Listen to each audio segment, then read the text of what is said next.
The fifth generation of combat aviation is not merely about overcoming another speed barrier or increasing flight altitude. It is an entirely different, profound philosophy of warfare.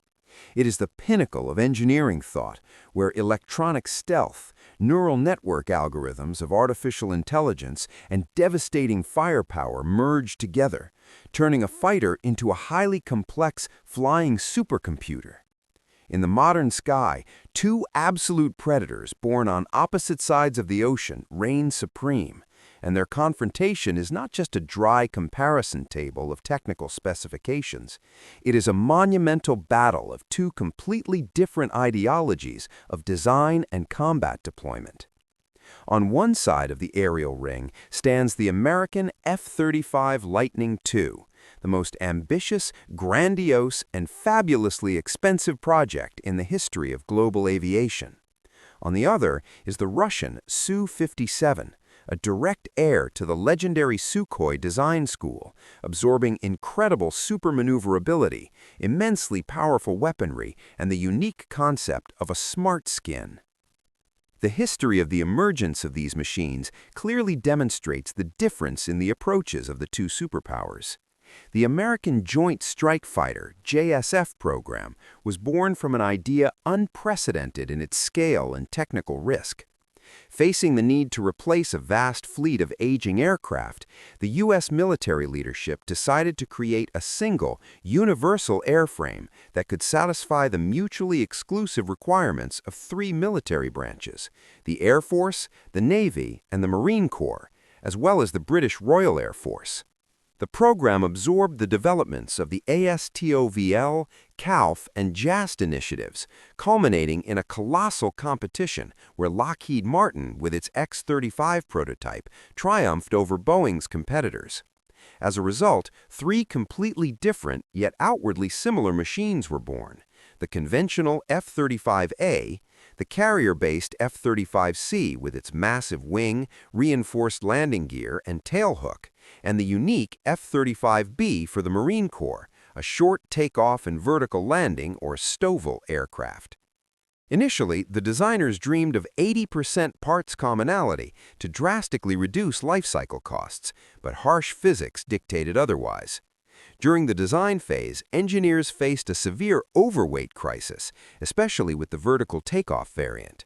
The mass grew so rapidly that in the early 2000s, the project balanced on the brink of cancellation. Hundreds of Lockheed Martin engineers had to literally fight for every saved gram, redesigning frames, altering the landing gear door mechanisms, and ultimately sacrificing the size of the internal weapons bays.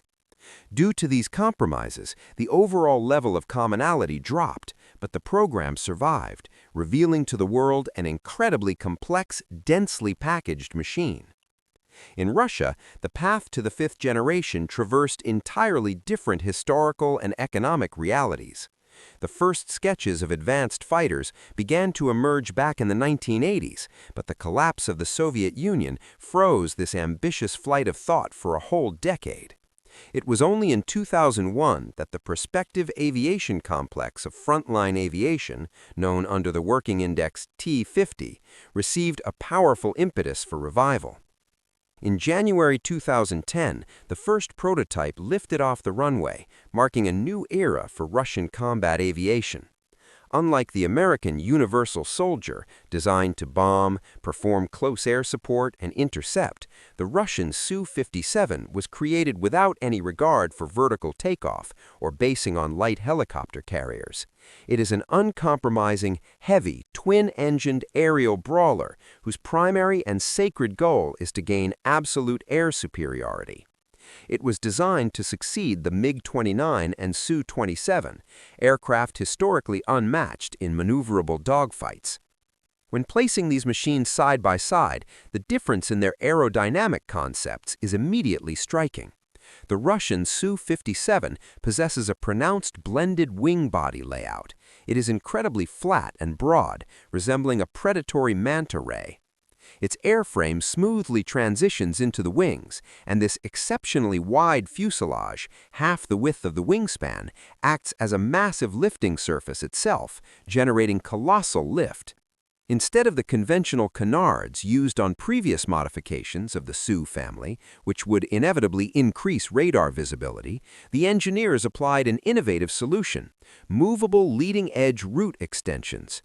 They work like aerodynamic control surfaces, allowing the machine to literally dance in the air while maintaining ideal stealth contours. Tremendous attention was paid to weight reduction. The extensive use of composite materials brought their share to 25% of the aircraft's empty weight, covering 70% of its surface area.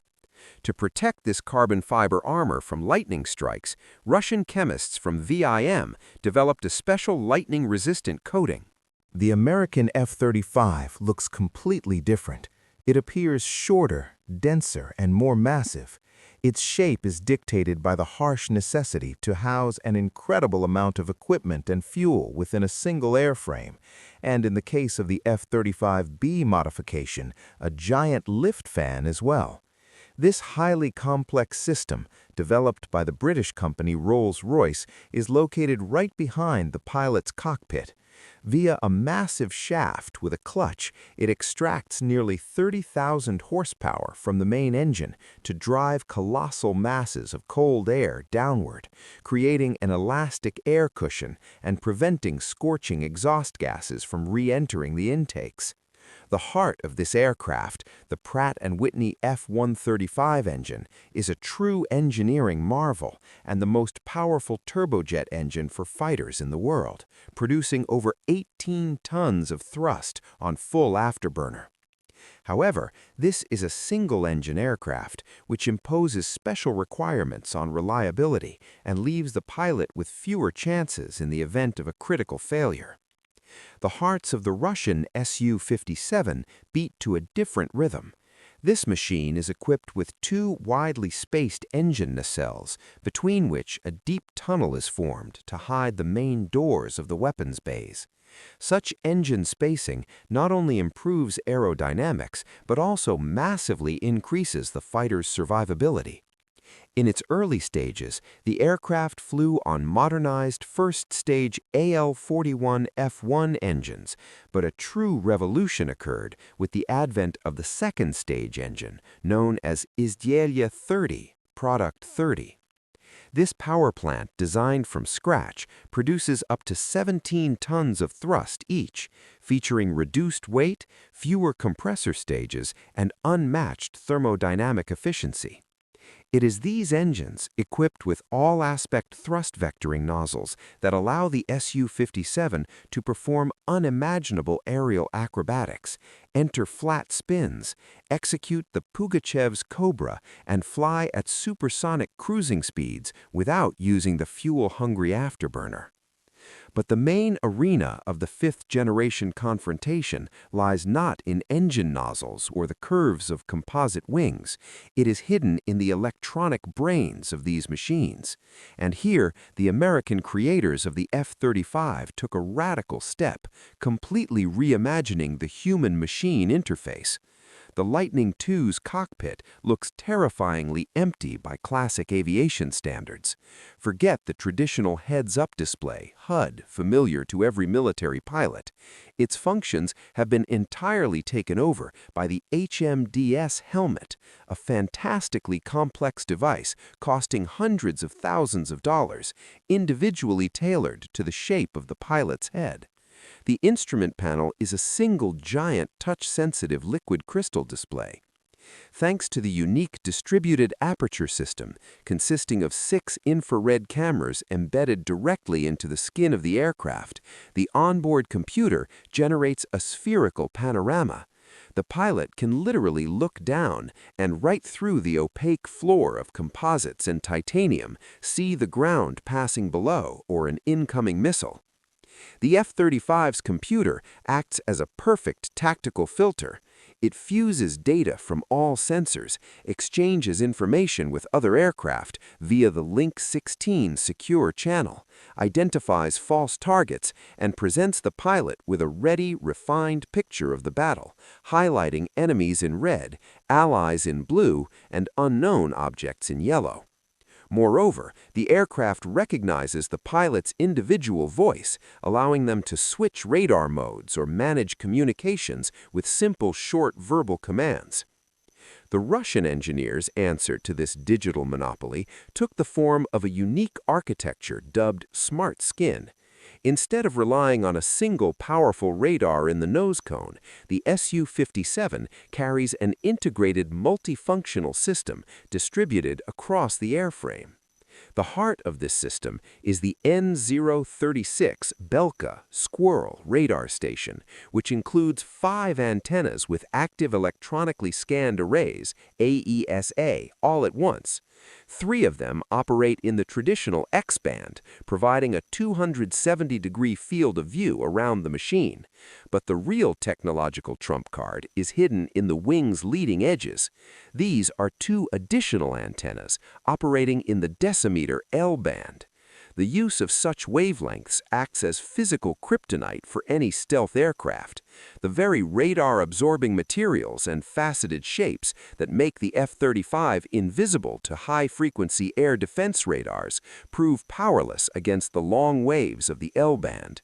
Thus, the Su-57 was fundamentally designed as an unmatched hunter of invisibles. In addition, the aircraft is equipped with the 101KS ATOL electro-optical complex.